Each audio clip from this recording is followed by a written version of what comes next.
The solution is not to dig the hole deeper.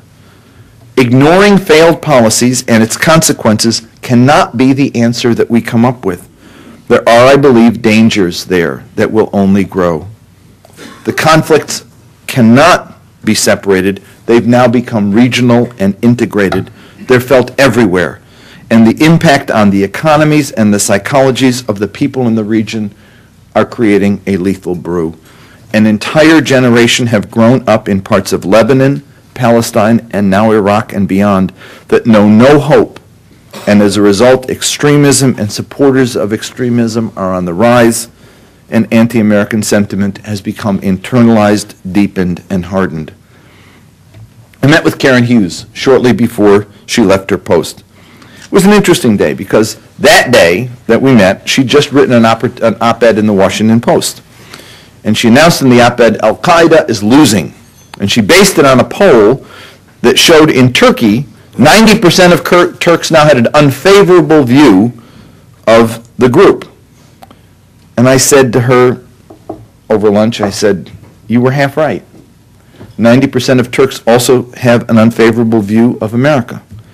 They might be losing, but we're not winning. In Turkey, their favorable ratings are 9. Our favorable rating is 7.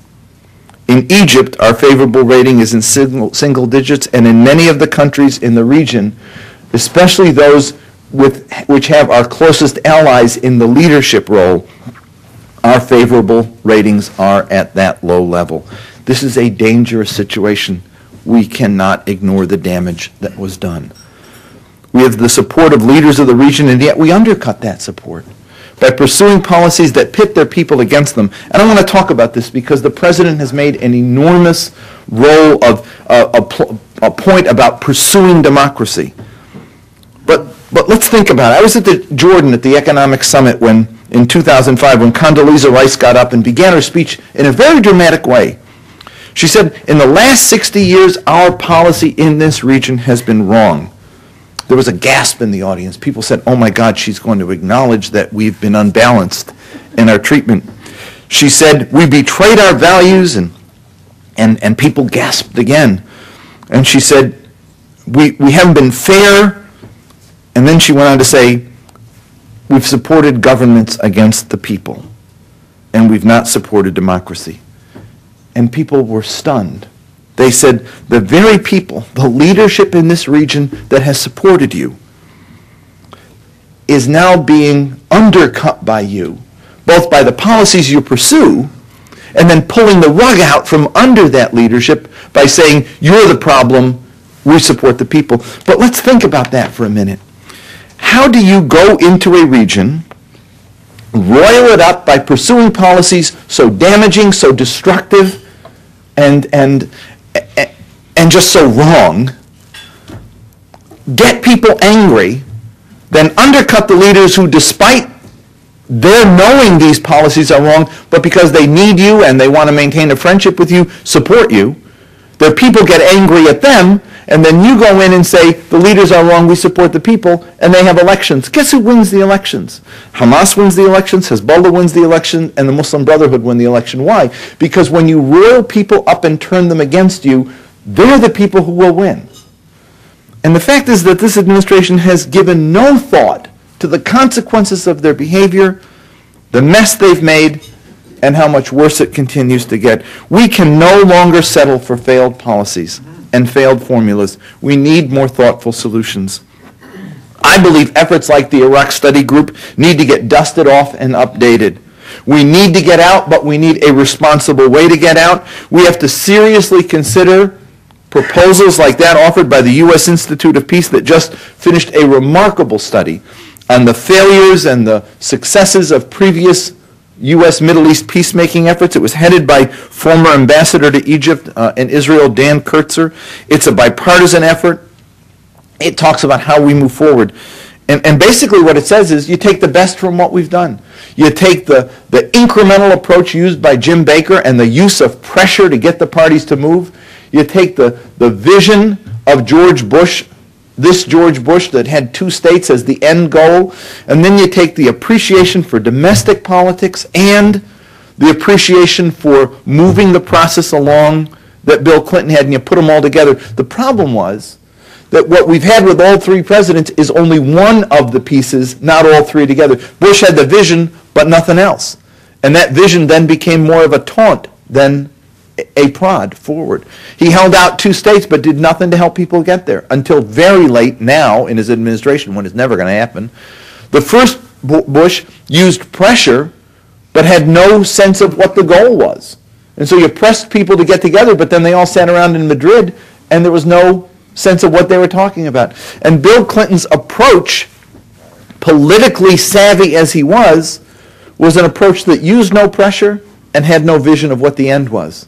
Until the very end, again, like 2 months left to his administration, when nothing could be done. The candidates need to get challenged. The candidates who are running need to be challenged, not just those running for president, those running for Congress, those running for Senate. We're going to pick a third of the Senate. We're going to pick the whole Congress.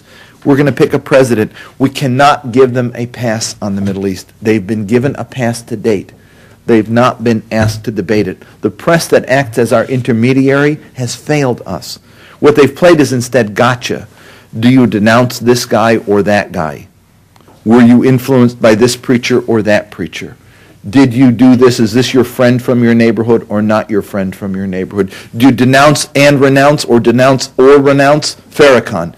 If that is the level of sophistication we operate on, we ought not to be worried about what we get, because what you get at the end of that is only worth what you put into it.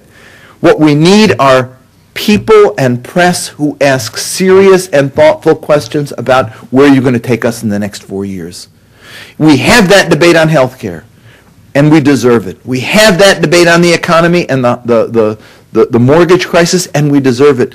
But for God's sake, we need and deserve a debate about the Middle East and where you will take us. Using hollow slogans is not going to suffice at this point in time.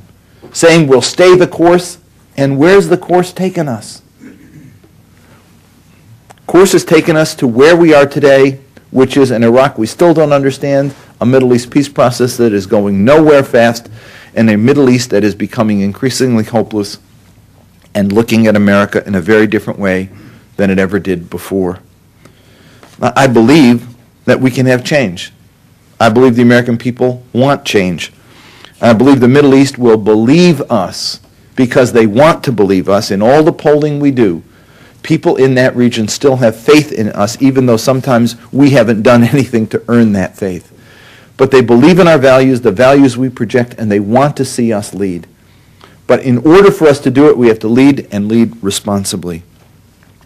I think that our electorate is willing to engage in a serious debate. And I believe that the candidates have the capability of engaging in a serious debate, but need to be challenged to do so. You can get it right, but first you need to know that you need to get it right. And then you have to demand that candidates get it right. The stakes have never been higher. And I believe that unless we pull ourselves away from the precipice, we say to the candidates, you've got to do it right, and we insist that you do it right, we could soon reach the tipping point in a short period of time. And at that point, there will be no pulling back. So I thank you for your attention. I encourage you to stay active in this election, to challenge the candidates on these issues, get to know more about these issues, and please work with us to make America better and save us from, I think, what will be a disaster if we do not change direction in the Middle East. Thank you.